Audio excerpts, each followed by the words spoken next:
Najpopularniji dvojac koji već 2 meseca pravi šou na muzičkoj sceni svakako jesu Šaran Alegro i pevačica Tijana Milentijević, poznatija kao žena od sultana. Evo šta smo sve pričali sa njima.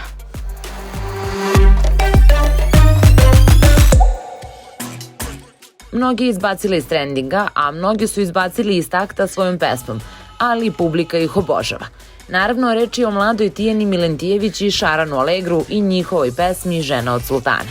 Evo šta nam je Šaran upravo rekao o njihovoj saradnji. Nije bio težak izbor, zato što sam shvatio da tržištu fali ženski vokal, jedan kvalitetan, jedna mlada pevačica i evo, realno nije mi bio težak izbor. Da li izabrao zato što dobro devojka izgleda ili... Ne, on odlično izgleda i odlično peva. I znali smo se pre toga, ne tako dobro baš, ali smo se poznavali. I znam da je fina devojka, da je fino vaspitana i kulturna, da sve tako da nije bio težak izbor. Tijana nam je otkrila da li je Šaran strog, ali nam je priznala i da joj je pravi prijatelj i da uvek može da se osloni na njega. Pa samo kad treba.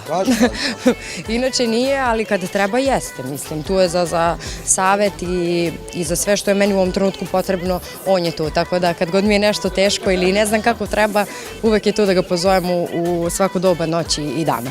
A onda nam je Šaran rekao kako radi i kako uspeva da u svemu bude veoma uspešan. Ja sam pre svega običan čovjek kao i svi. Ovo što ja radim zato što mi je Bog dao da mogu da radim. Novac mi nije nikada bio, nikada ni sa Slađom, ni sa Bobom, ni sa Tijanom. Nije mi novac bio pokretač što sve to da radim, već da promenim nešto, eto kad sam već na ovom svetu. Da nešto što sam dobio unutra u sebi, da izbacim iz sebe, ali ja to ne mogu bez ljudi kao što je Tijana, kao što je Slađa, kao što je Bob. Pošto već dugo godina sarađuje sa Slađom Alegro, pitali smo ga kako je ona reagovala kada je čula njihovu pesmu. Slađa je jedan, pre svega, divan čovek, žena koja ima nulu sujete, moj dobar prijatelj, koja razmišlja gotovo isto kao i ja i ona mi je rekla bravo. Ona mi je prva rekla da ćemo pocepati lobanje, da citiram. Inače, pesmu sam prvo ponudio Slađe, ali nešto ona rekla da pesma je odlična, ali nije baš za nju. Mnogi su kritikovali Šarana zato što pesma nosi naziv Žena od sultana, a to je gramatički neispravno. On je na to imao kratak i jasan odgovor.